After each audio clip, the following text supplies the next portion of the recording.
সুপ্রিয় শিক্ষার্থীবৃন্দ, আমরা মূলত যেই বিষয়গুলো নিয়ে আলাপ করতে চাই সেটা হচ্ছে আমাদের সামনেই উইকলি টেস্টের ভিত্তিতে আমরা দুইটা চ্যাপ্টার নিয়েই মূলত কথা বলবো। তার মধ্যে একটা হচ্ছে আমাদের মৌলের পর্যাবৃত্ত ধর্ম ও রাসায়নিক বন্ধন এবং অন্যটা হচ্ছে গুণগত রসায়ন। তো এখানে আমার ছোট্ট একটা লেকচারে হয়তো এত কিছু ডিটেলস ধারণা দেওয়া সম্ভব না, তারপরেও তোমাদের এই যেই পড়াগুলো আমরা বিগত দিনে এই কয়েক মাসে আমরা শেষ করেছি সেগুলোর উপর মূলত আমরা হাইলাইট করব।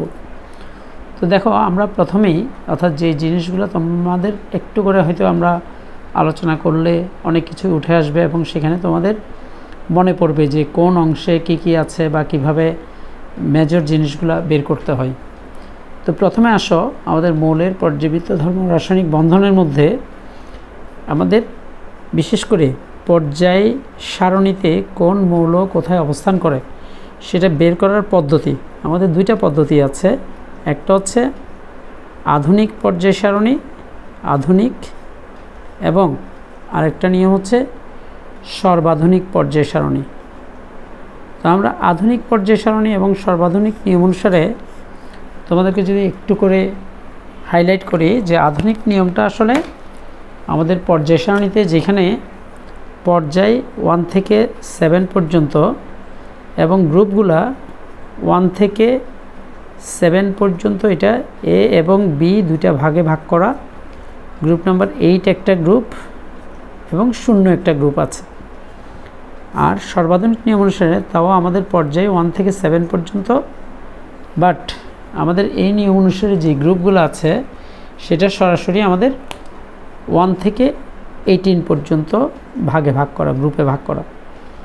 তো এখন আমাদের এগুলো নিয়ে হয়তো ডিটেলস অনেক কথাবার্তা আছে, বাট আমরা সরাসরি চলে যাব যে আধুনিক নিয়ম অনুসারে যখন আমরা কোনো মৌলকে সেপারেট করব বা নির্ধারণ করব সেটা কী নিয়মে করতে হয় আর সর্বাধুনিক নিয়ম অনুসারে কীভাবে করতে হয়। তো এর মধ্যে আমাদের আলোচনার সুবিধার্থে বিশেষ করে আমরা 1 থেকে 7 পর্যন্ত এ গ্রুপগুলাই নিয়েই আলোচনা করব, কারণ বি গ্রুপ আলোচনা করতে গেলে আমাদের লেংদি হয়ে যাবে আর বি গ্রুপটা আমাদের তেমন একটা আসে না। আর এদিকে আমাদের সর্বাধুনিক নিয়ম অনুসারে সেটা 1, 2 এবং 13 থেকে 18 পর্যন্ত আমরা আলোচনা করব, 1, 2 এবং 13 থেকে 18। আর এদিকে আমার 1 থেকে 7 পর্যন্ত শুধুমাত্র এ গ্রুপটা, বি গ্রুপটা না। তাহলে দেখো, প্রথমেই আমাদের বলা আছে এ গ্রুপে যেই মৌলগুলো পড়বে, আমি আগে আধুনিক নিয়মটা নিয়েই কথা বলি। এ গ্রুপে যেই মৌলগুলো পড়বে সাধারণত সেটা হয় এস ব্লক মৌল অথবা আমাদের পি ব্লক মৌল, পি ব্লক মৌল। সেখানে আবার একটা ব্যাপার আছে যে আমরা জানি যে এস অরবিটালে যখন ইলেকট্রন যায় তাহলে সেক্ষেত্রে এস অরবিটালে হয় 2টা ইলেকট্রন অথবা আমাদের একটা ইলেকট্রন যাইতে পারে। তাহলে এস অরবিটালে যখন একটা ইলেকট্রন যাবে সর্বশেষ, তখন সেটা হবে গ্রুপ নাম্বার 1A, আর এস অরবিটালে যখন 2টা ইলেকট্রন যাবে তখন সেটা হচ্ছে গ্রুপ নাম্বার 2A। এরপরে আমরা জানি যে এস অরবিটালে 2টা ইলেকট্রন যাওয়ার ইমিডিয়েট পরেই S2P1 হয়, অর্থাৎ সেটা 2 আর 1 এর যোগফল হচ্ছে 3A। একইভাবে S2P2 যদি হয় তাহলে সেটা হবে 4A। একইভাবে S2P3 যদি হয় তাহলে সেটা হবে 5A। এরপরে আমাদের S2P4 যদি হয় তাহলে সেটা হবে 6A। এর পরবর্তীতে S2P5 হলে সেটাই আমাদের 7A। এবং ফাইনালি আমাদের যখনই S2P6 হবে তখন সেটা 2 আর 6 এর যোগফল 8, কিন্তু এইটাই নিয়ম অনুসারে আমাদের 0 গ্রুপে পড়বে। তাহলে দেখো, খুব সহজেই আমরা করতে পারলাম যে আমার 1A এবং 2A এটা এস ব্লক মৌল, আর S2P1 থেকে শুরু করে S2P5 ইনক্লুডিং S2P6 এগুলো হচ্ছে সবগুলা পি ব্লক মৌল। এটা এস ব্লক মৌল, এটা পি ব্লক মৌল। তাহলে এখন তোমাদের যেটা প্রশ্ন সেটা হচ্ছে আমরা যখনই কোনো একটা গ্রুপ এইভাবে নির্ধারণ করব, যেমন বলা আছে আমাদের তৃতীয় পর্যায়ে, ধরো এখানে বলা আছে তৃতীয় পর্যায়ে আমার 6A গ্রুপের মৌল একটা X লেখা আছে, তাহলে X মৌলটা কি? তখন তোমাকে জাস্ট ধারণা করতে হবে এই যে 6A যেটা, সেটা S এবং P এর যোগফল 6 হইতে হবে। তাহলে S2P4 অর্থাৎ X মৌলটার ইলেকট্রন বিন্যাস অ্যাকচুয়াল হবে এরকম, যেটা তার সর্বশেষ S2P4 হবে। তাহলে সেক্ষেত্রে তৃতীয় পর্যায়ে আছে বলে এটা 3S2 3P4। এর আগে আমাকে 1S2 2S2 2P6 fill up করতে হবে। তাহলে সেক্ষেত্রে 6 4 10 10 12 12 4 16। তাহলে এই 16 নম্বর যে মৌলটা সেটা হচ্ছে সালফার, অর্থাৎ আমরা এই তৃতীয় পর্যায়ে X মৌলটা সালফার, সেটা আমরা এইভাবে বের করতে পারি। অর্থাৎ যখনই আমাদের এই যে 1A 2A 3A 4A 5A 6A 7A দিবে, সেক্ষেত্রে আমি প্রথমেই 1 এর জন্য লাস্টে S1 ব্যবহার করব, 2 এর জন্য S2 ব্যবহার করব। কিন্তু যখনই 3A আসবে, 3A 4A 5A 6A, তখন S এবং P এর ইলেকট্রন সংখ্যার যোগফলটাই হবে তার গ্রুপ নাম্বার। তাহলে ধরো আমার এখানে বলা আছে, আমি এই প্রসঙ্গে দ্বিতীয় পর্যায়ের আমার 5A গ্রুপের একটা মৌল Y দেওয়া আছে। তাহলে দেখো 5A আমরা আগেই বলছি S2P3, তাহলে Y মৌলটার ইলেকট্রন বিন্যাস হবে S2P3, 2 আর 3 মিলে 5। তাহলে যেহেতু এটা দ্বিতীয় পর্যায়ে আছে বলে এটা 2S2 2P3 তার সর্বশেষ ইলেকট্রন বিন্যাস। এর আগে আমাকে 1S2টা ফিল আপ করতে হবে। তাহলে 2 2 2 4 4 3 7, তাহলে 7 নম্বর পারমাণবিক সংখ্যা বিশিষ্ট মৌলটা হচ্ছে আমাদের নাইট্রোজেন। তাহলে এইভাবেই আমরা কোনো মৌলকে নির্ধারণ করব সেটা কোন গ্রুপে কোন এই পর্যায়ে অবস্থিত। তাহলে এটা গেল আমাদের এই আধুনিক নিয়ম অনুসারে যেটা সেটাই। আবার একইভাবে দেখো আমাদের যে 1 2 13 থেকে 18 পর্যন্ত যেটা দিয়েছি, সেটাতে করব কি, এইখানে আবার ইলেকট্রন বিন্যাসের ক্ষেত্রে একটা নিয়ম অবলম্বন করব। এবার আমরা অন্য কালে দিয়েই সেটা লিখতেছি যে যখনই আমাদের গ্রুপ নাম্বার 1 হবে তখন তার ইলেকট্রন বিন্যাস হবে S1, গ্রুপ নাম্বার 2 যখন হবে তার ইলেকট্রন বিন্যাস হবে S2।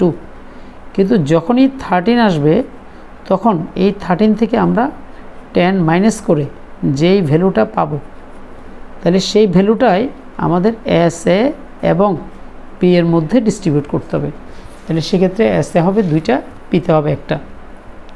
তাহলে 13 থেকে 18 পর্যন্ত যত গ্রুপ আছে আমার, সেক্ষেত্রে আমি প্রতিটা গ্রুপ থেকে 10 মাইনাস করব। আগে 10 মাইনাস করার পরে যেই সংখ্যাটা থাকবে সেটা S এবং P এর মধ্যে ডিস্ট্রিবিউট করব। যেমন ধরো আমার দ্বিতীয় পর্যায়ে বলা আছে আমার 17 নম্বর গ্রুপের একটা মৌল, এটা Z মৌল দেওয়া আছে। তাহলে সেক্ষেত্রে আমরা 17 থেকে 10 মাইনাস করলে সেটা হবে 7, এবং 7 সংখ্যাটা S2P5 হইলে সেটা 7 হয়। তাহলে সেক্ষেত্রে আমার দ্বিতীয় পর্যায়ে আছে বলে এটা 2S2 2P5, এর আগে আমাকে 1S2 বসাইতে হবে। তাহলে 1S2 2S2 2P5 2 2 4 5 4 9, তাহলে এই মৌলটা হবে আমাদের ফ্লোরিন।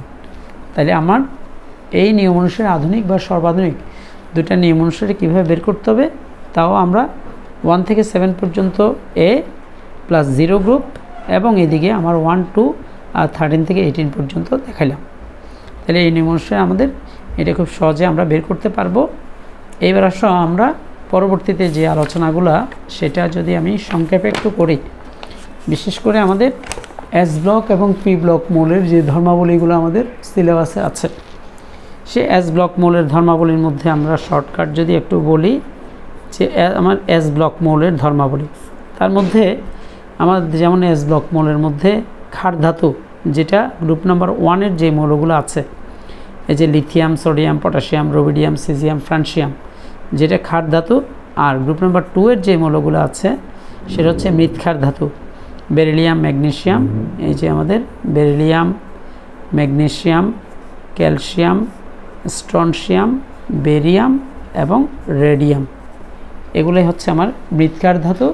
আর অন্যদিকে আমাদের ক্ষার ধাতুর যে মৌলগুলো সেটা হচ্ছে lithium sodium potassium rubidium caesium এবং ফ্রান্সিয়াম। তাহলে এই মৌলগুলো সাধারণত বলা হয় এরা উত্তম বিজারক। কেন উত্তম বিজারক? কারণ এদের বাইরের কক্ষে একটা বা দুইটা ইলেকট্রন আছে বলে, যেমন এসে এখানে গ্রুপ নাম্বার 1-এর মৌলগুলো সবসময় এসে একটা ইলেকট্রন থাকে, আর গ্রুপ নাম্বার 2-এর যে মৌলগুলো আছে সেখানে এসে দুইটা ইলেকট্রন থাকে। তাহলে এই ক্ষেত্রে আমার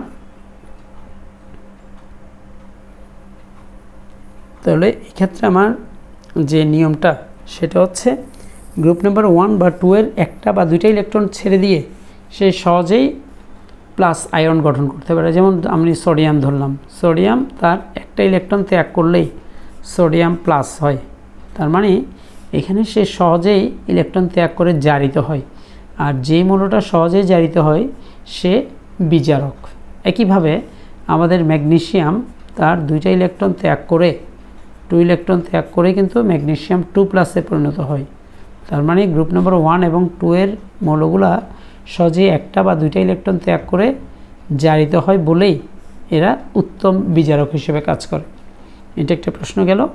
তারপর আমাদের এস ব্লক মৌলের মধ্যে আরেকটা আছে, সেটা হচ্ছে বেরিলিয়াম এবং ম্যাগনেসিয়াম শিখা পরীক্ষায় বর্ণ দেয় না কেন।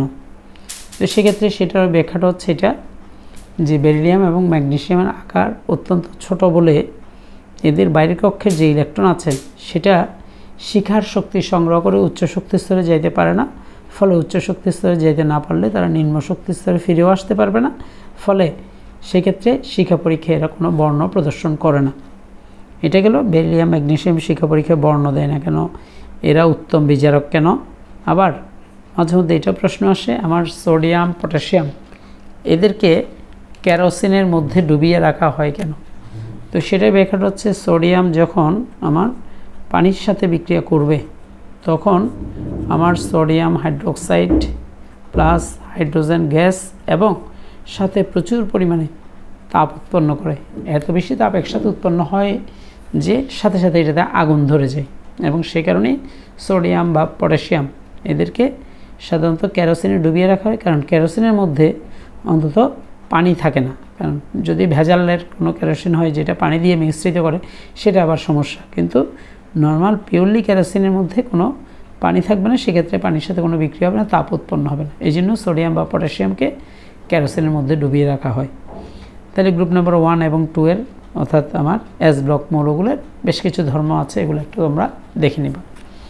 একইভাবে আমাদের পি ব্লক মৌল যেগুলো আছে, পি ব্লক মৌল বিশেষ করে আমাদের গ্রুপ নাম্বার 13 থেকে আমাদের 18 পর্যন্ত গ্রুপগুলোই হচ্ছে পি ব্লক মৌল। তো এই পি ব্লক মৌলের মধ্যে আমাদের বেশ কিছু ইম্পর্টেন্ট টপিক আছে।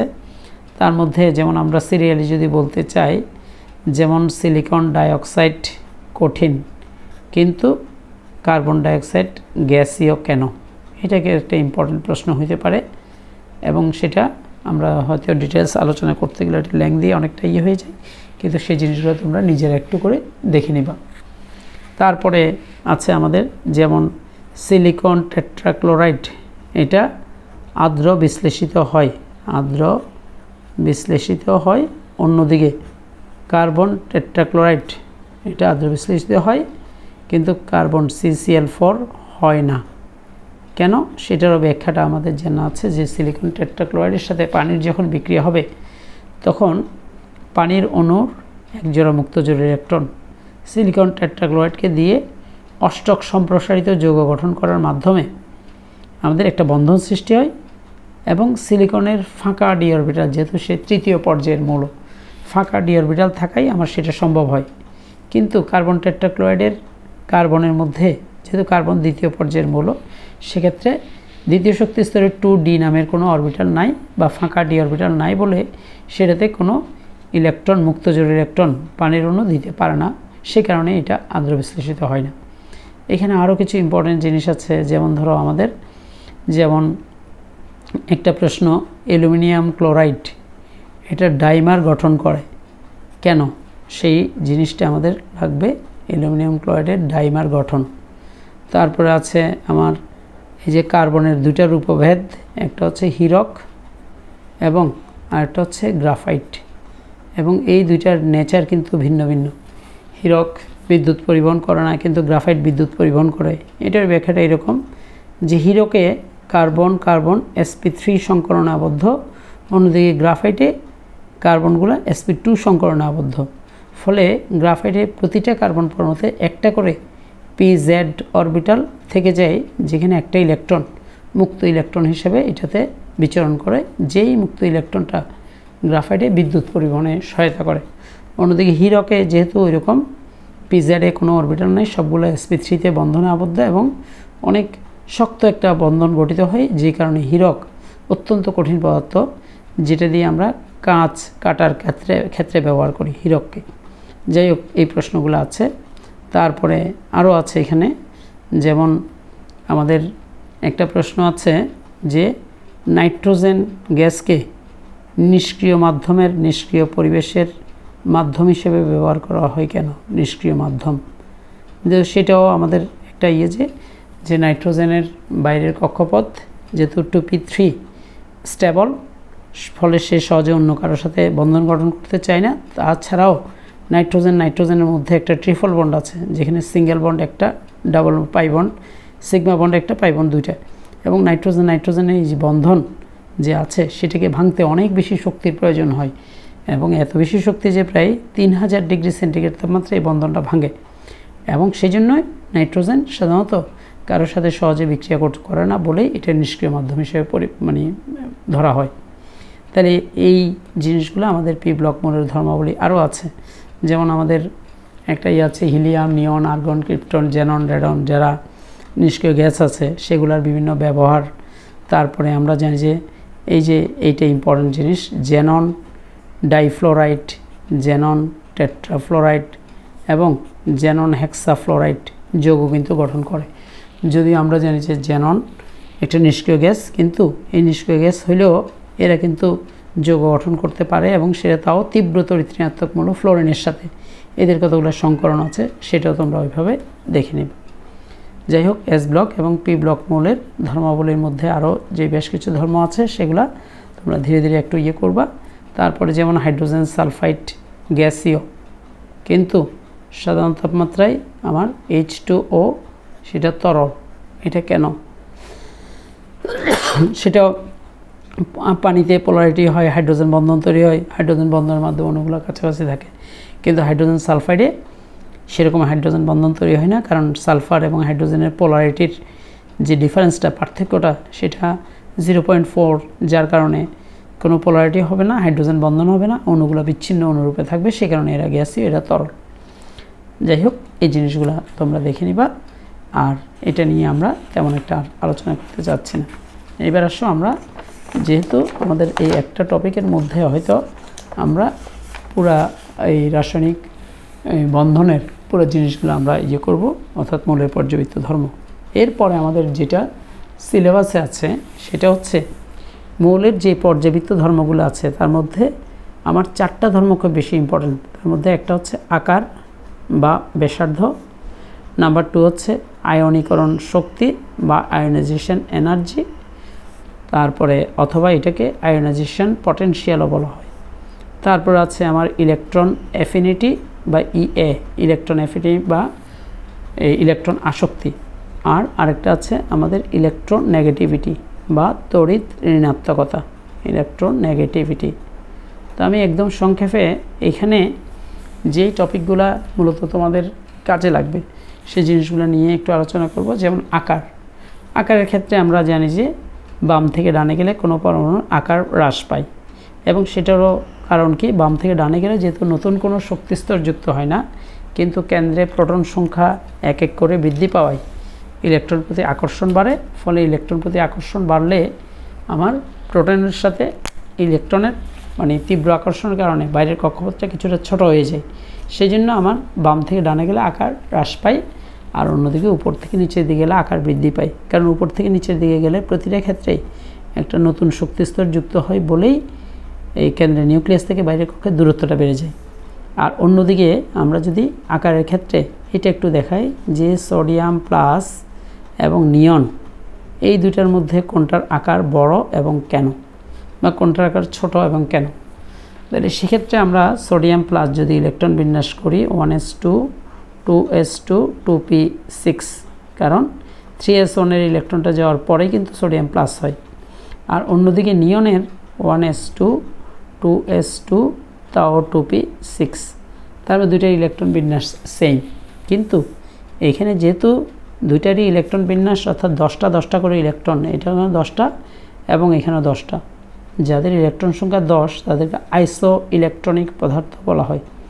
কিন্তু সোডিয়াম প্লাসে 11টা প্রোটন আর নিয়নে 10টা প্রোটন, তাহলে 10টা ইলেকট্রনকে 11টা প্রোটন দিয়ে যখন টানবে, প্রোটনের সংখ্যা যদি বেশি হয় তাহলে সেটাকে টেনে কিছুটা সংকুচিত করবে, এবং সেই কারণেই আমার সোডিয়াম প্লাসের আকার লেস দেন নিয়নের আকারের চেয়ে সোডিয়াম প্লাসের আকার ছোট।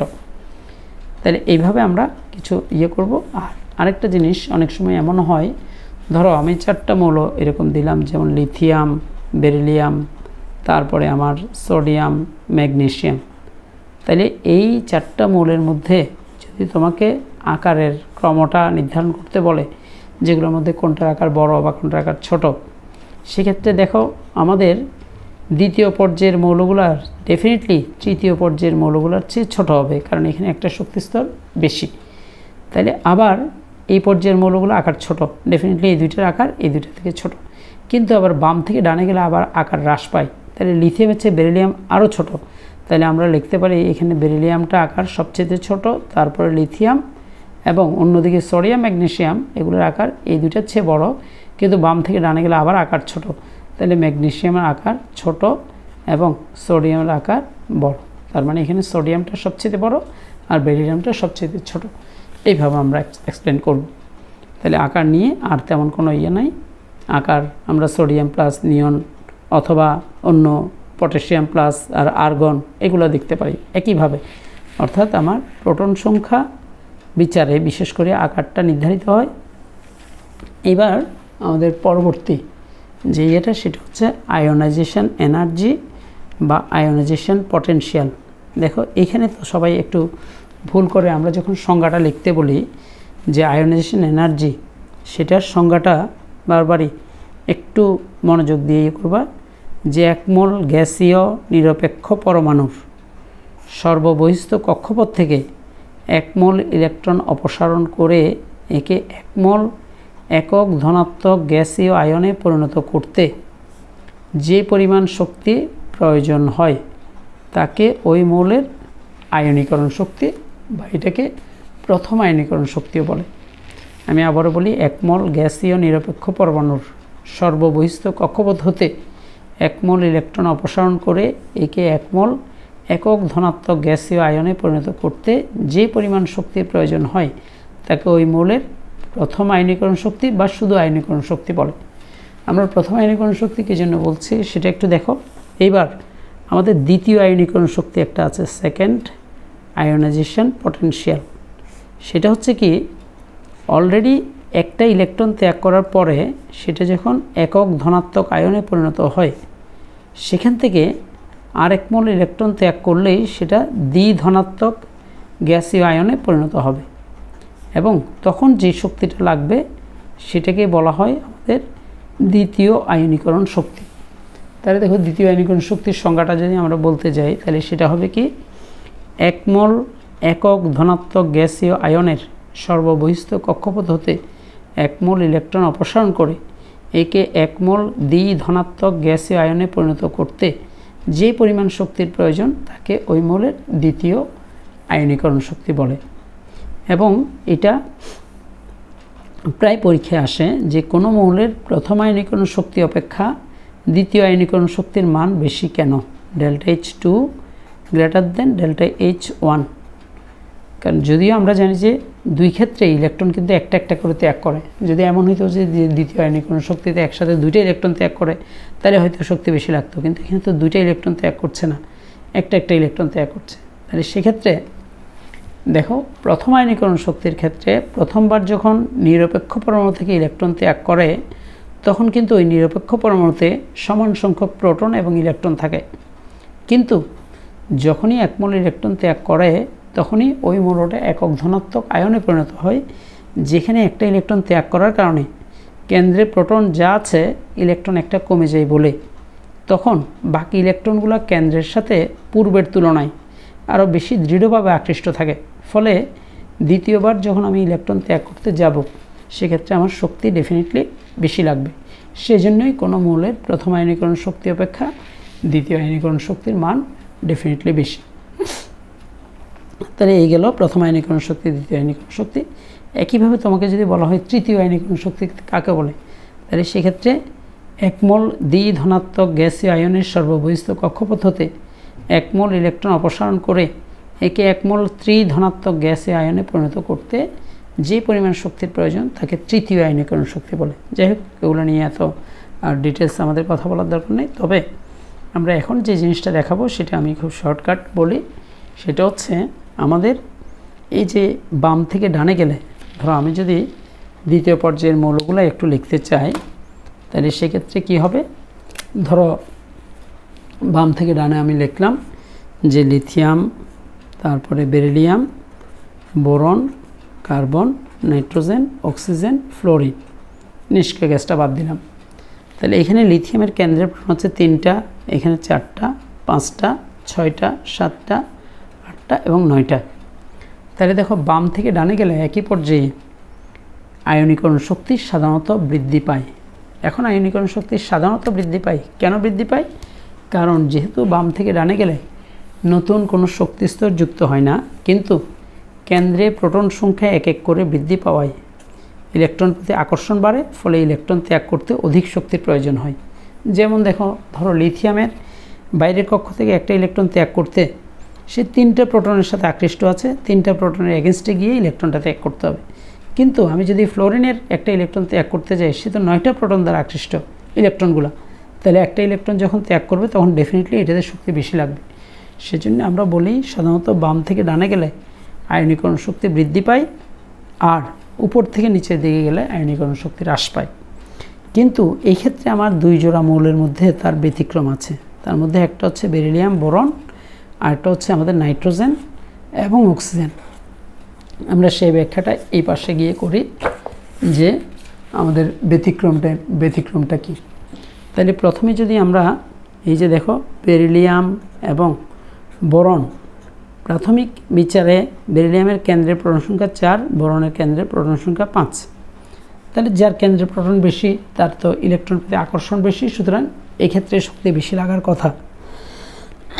কিন্তু বেরিলিয়ামের যদি আমরা ইলেকট্রন বিন্যাস করি তাহলে সেটা 1s2 2s2, আর অন্যদিকে বোরনের ইলেকট্রন বিন্যাসটা 1s2 2s2 2p1। অন্যদিকে আমাদের নাইট্রোজেন এবং অক্সিজেনের ক্ষেত্রেও এই ব্যতিক্রমটা আছে। সেই ব্যতিক্রমটা কি, সেটাও যদি আমরা একটু করে লিখি, যে নাইট্রোজেনের পারমাণবিক সংখ্যা হচ্ছে 7 আর অক্সিজেনের হচ্ছে 8। তাহলে এটার যে ইলেকট্রন বিন্যাস হবে সেটা হবে 1s2 2s2 2p3। অন্যদিকে অক্সিজেনের যে ইলেকট্রন বিন্যাস সেটা হচ্ছে 1s2 2s2 2p4। তাহলে দেখো এই ক্ষেত্রে আমার বেরিলিয়ামের চেয়ে বোরনের যেহেতু পারমাণবিক সংখ্যা বেশি, সেক্ষেত্রে বোরনের এই আয়নীকরণ শক্তি বেশি হওয়ার কথা। কিন্তু বেরিলিয়ামের ইলেকট্রন বিন্যাস থেকে যেটা দেখি সেটা হচ্ছে তার সর্বশেষ s অরবিটাল, সর্বশেষ শক্তিস্তরের s অরবিটাল পুরোপুরি পূর্ণ থাকলে, অথবা যদি p অরবিটাল অর্ধপূর্ণ বা পূর্ণ থাকে, তাহলে সেক্ষেত্রে ওই ইলেকট্রন বিন্যাসটা বেশি স্থিতিশীল হয়। তাহলে এখানে বেরিলিয়াম এবং বোরনের মধ্যে আমাদের তুলনাটা, যেহেতু বেরিলিয়ামের ইলেকট্রন বিন্যাসের সর্বশেষ শক্তিস্তরে s অরবিটালে 2টা ইলেকট্রন বা ইলেকট্রন পুরোপুরি পূর্ণ, সেজন্য এটা বেশি স্থিতিশীল অবস্থায় আছে। এবং স্থিতিশীল কোনো ইলেকট্রন বিন্যাস থেকে একটা ইলেকট্রনকে সরাইতে কষ্টসাধ্য বা অধিক শক্তির প্রয়োজন হয়। সেজন্যই আমাদের বেরিলিয়ামের আয়নীকরণ শক্তি আমাদের বোরন অপেক্ষা বেশি। একইভাবে আমাদের নাইট্রোজেনেরও ইলেকট্রন বিন্যাস যেটা দেখতে পাচ্ছি সেটা হচ্ছে পিতে অর্ধপূর্ণ আছে, সুতরাং এই ক্ষেত্রে পি অরবিটাল অর্ধপূর্ণ, কিন্তু অক্সিজেনের পি অরবিটাল অর্ধপূর্ণ না, পূর্ণ না। এই ক্ষেত্রে 2p3 এটা বেশি স্থিতিশীল, এবং বেশি স্থিতিশীল বলেই কোনো স্থিতিশীল ইলেকট্রন বিন্যাস থেকে একটা ইলেকট্রনকে সহজে সরানো যায় না, অধিক শক্তির প্রয়োজন হয়। সে কারণে আমরা বলতে পারবো নাইট্রোজেনের আয়নীকরণ শক্তি অক্সিজেন অপেক্ষা বেশি। তাহলে আমাদের দ্বিতীয় পর্যায়ের মৌলগুলো এই 2টা মৌলের ক্ষেত্রে ব্যতিক্রম আছে।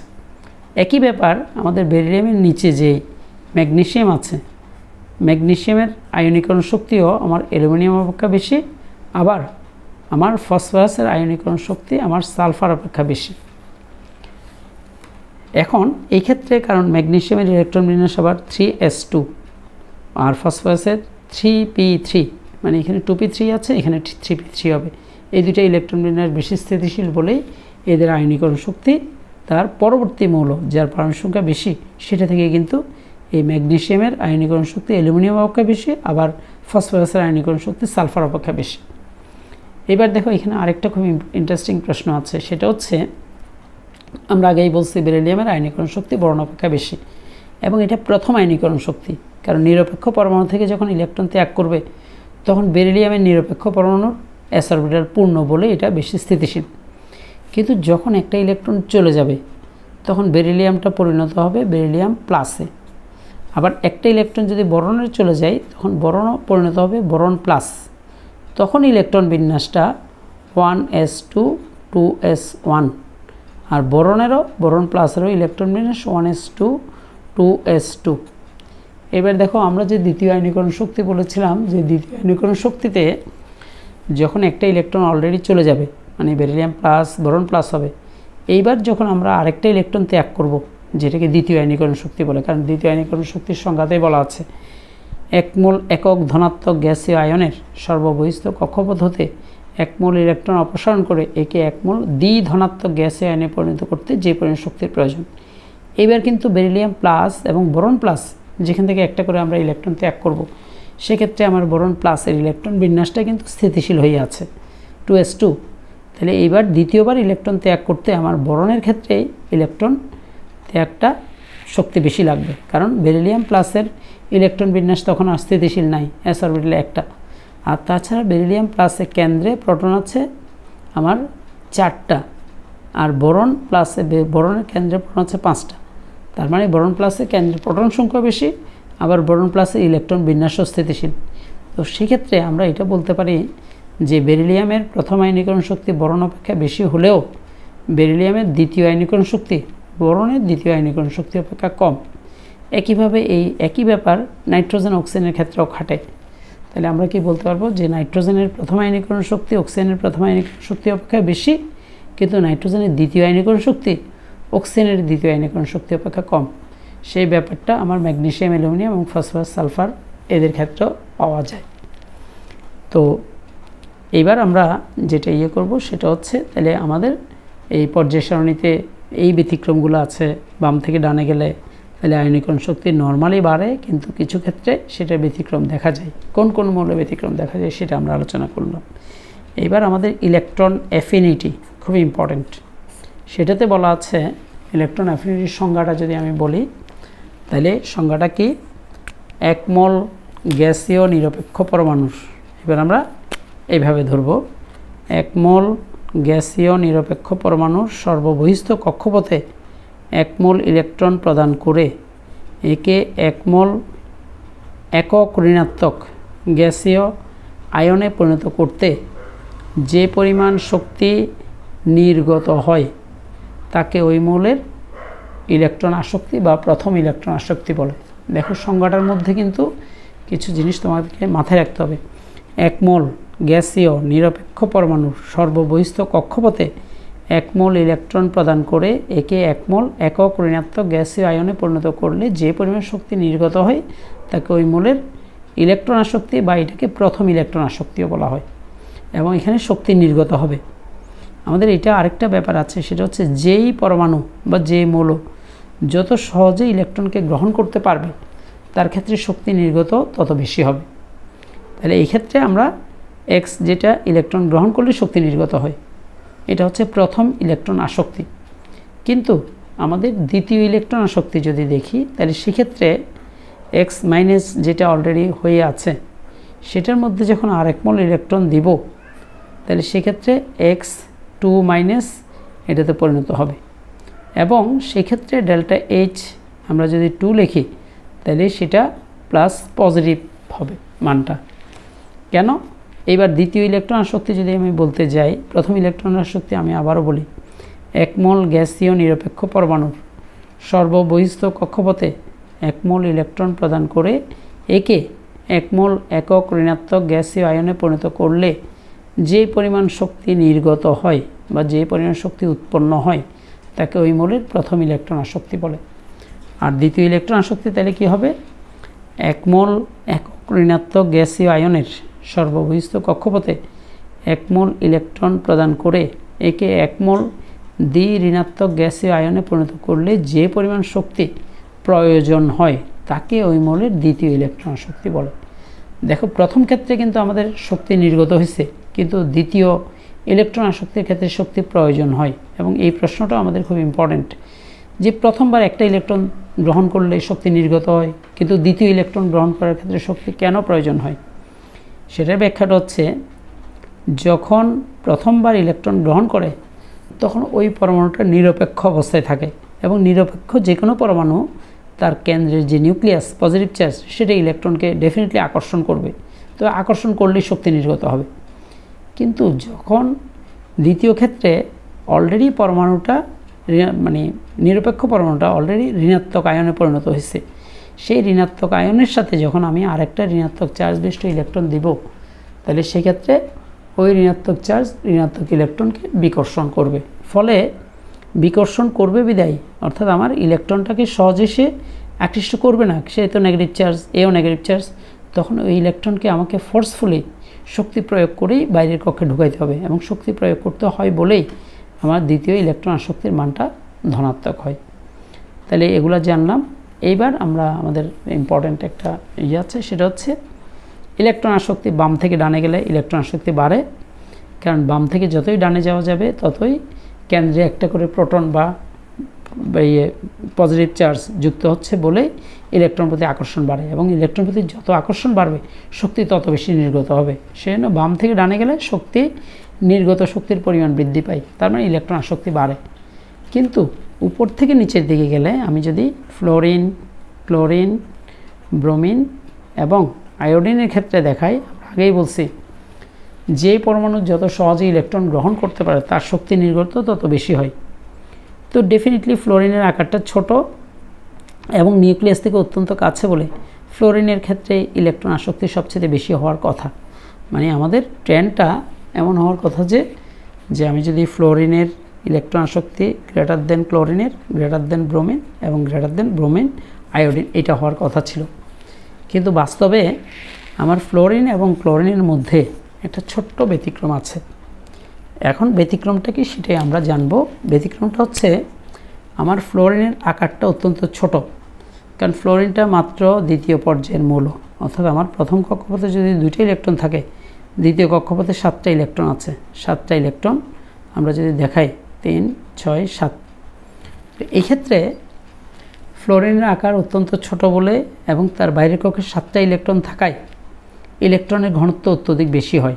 ফলে নতুন ইলেকট্রন আসতে গেলে তাকে কিছুটা বাধা প্রদান করায়, কারণ আগে ইলেকট্রনগুলো যেগুলো আছে তাদের ঘনত্ব অত্যন্ত বেশি, ফলে ইলেকট্রন সেখানে নিজেদের মধ্যে বিকর্ষণে লিপ্ত হয়। তাহলে একটা ইলেকট্রন যখনই আসবে তাকে কিছুটা বাধা দিবে। তো বাধা দেওয়ার কারণে তার যতটুকু শক্তি নির্গত হওয়ার কথা ছিল ঠিক ততটুকু শক্তি নির্গত হয় না, কিছুটা কম শক্তি নির্গত হয়। অন্যদিকে ক্লোরিনের একটা শক্তিস্তর বেশি হওয়ার কারণে তারও কিন্তু বাইরের কক্ষে 7টা ইলেকট্রন, এবং তখন ইলেকট্রনগুলো অনেক দূরে দূরে থাকে বিধায় আমার ইলেকট্রনে অর্থাৎ বিকর্ষণটা কম হয়। ফলে ক্লোরিনের ক্ষেত্রে একটা ইলেকট্রন সহজেই তার বাইরের কক্ষে প্রবেশ করতে পারে, এবং সহজেই বাইরের কক্ষে প্রবেশ করতে পারে বলেই পর্যাপ্ত শক্তি নির্গত হয়। সেই কারণেই আমার এই যে ফ্লোরিন, ক্লোরিন, ব্রোমিন, আয়োডিন, এগুলোর মধ্যে ক্লোরিনের ইলেকট্রন আসক্তি সবচেয়ে বেশি, তারপরে ফ্লোরিন, তারপর ব্রোমিন এবং তারপরে আয়োডিন। তাহলে এই জিনিসগুলো একটু আমাদের দেখা দরকার। তাহলে ইলেকট্রন আসক্তির পরে আমি যে খুব শর্টকাট, খুব সংক্ষেপেই এগুলো বলতেছি, তাহলে এই মুহূর্তে আমরা যেটা করব সেটা হচ্ছে তড়িৎ ঋণাত্মকতা। তড়িৎ ঋণাত্মকতার ক্ষেত্রে আমাদের ইলেকট্রোনেগেটিভিটি বা তড়িৎ ঋণাত্মকতা, ইলেকট্রোনেগেটিভিটি বা তড়িৎ ঋণাত্মকতা, দেখো সেটার সংজ্ঞাটা কি? সমযোজী বন্ধনে আবদ্ধ দুটি পরমাণুর মধ্যকার শেয়ারকৃত ইলেকট্রনকে নিজের দিকে আকর্ষণ করার যে প্রবণতা তাকে তড়িৎ ঋণাত্মকতা বা ইলেকট্রোনেগেটিভিটি বলা হয়। যেমন হাইড্রোজেন এবং ক্লোরিনের মধ্যে একটা ইলেকট্রন শেয়ার করে কিন্তু বন্ধন তৈরি হয়, কিন্তু এই দুইটার মধ্যে যার ইলেকট্রন প্রতি আকর্ষণ বেশি তার তড়িৎ ঋণাত্মকতা বেশি। তার মানে আমরা আবারও সংজ্ঞাটা বলতে পারি যে সমযোজী বন্ধনে আবদ্ধ দুটি পরমাণুর মধ্যকার শেয়ারকৃত ইলেকট্রনকে নিচের দিকে আকর্ষণ করার যে প্রবণতা তাকে ইলেকট্রোনেগেটিভিটি বা তড়িৎ ঋণাত্মকতা বলে। এবং আমাদের এই যে এই দ্বিতীয় তৃতীয় পর্যায়ে আমি যাই লিখি না কেন, আমার যেমন লিথিয়াম, তারপরে beryllium, boron, carbon, nitrogen, oxygen, fluorine, আবার ফ্লোরিন, ক্লোরিন, ব্রোমিন, আয়োডিন, এইভাবে যদি যাই, আবার এইদিকে আছে হিলিয়াম, এইদিকে আছে আমাদের নিয়ন। তো আমার ফ্লোরিনের অবস্থান এমন একটা যে প্রশ্ন আসে মাঝে মধ্যে যে ফ্লোরিন পৃথিবীতে সর্বাপেক্ষা অধিক তড়িৎ ঋণাত্মক মৌল কেন? কারণ ফ্লোরিনের তড়িৎ ঋণাত্মকতার মান হচ্ছে 4.0। তাহলে দেখো আমাদের ইলেকট্রোনেগেটিভিটি বাম থেকে ডানে গেলে ইলেকট্রোনেগেটিভিটি বা তড়িৎ ঋণাত্মকতা বাড়ে। যেহেতু নিষ্ক্রিয় গ্যাস বাদে ফ্লোরিনের অবস্থান সর্বডানে, তাহলে সর্বডানে বলেই যেহেতু বাম থেকে ডানে ইলেকট্রোনেগেটিভিটি বাড়ে, তাহলে সবার ডানে বলেই তার ইলেকট্রোনেগেটিভিটি সর্বোচ্চ হওয়ার কথা এই পর্যায়ে।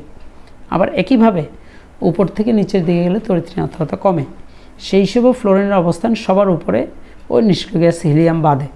তাহলে ফ্লোরিনের অবস্থান এমন একটা জায়গায় যেটা সর্বডানে এবং সবার উপরে, বিধায় তার দুইটার বিচারেই, মানে বাম থেকে ডানের বিচারে অথবা নিচ থেকে উপরের বিচারে, দুইটার বিচারেই ফ্লোরিনের তড়িৎ ঋণাত্মকতার মানটা পৃথিবীতে সর্বোচ্চ। তাহলে এই হচ্ছে আমাদের মৌলের পর্যাবৃত্ত ধর্মের যাবতীয় ব্যাখ্যাগুলো। তাহলে এই ক্ষেত্রে আমাদের এখান থেকে মোটামুটি প্রশ্ন আসতে পারে। আমরা একটা ক্লাস এটার উপর করলাম, আর পরবর্তী আরেকটা ক্লাস আমরা এই গুণগত রসায়নের উপর নিব। তোমরা জাস্ট একটু তোমাদের ব্রেনটাকে ঝালাই করার জন্য আমাদের মূলত এই টপিকটা আলোচনা করা। তো ঠিক আছে, ভালো থাকবে, বেস্ট অফ লাক, খোদা হাফেজ।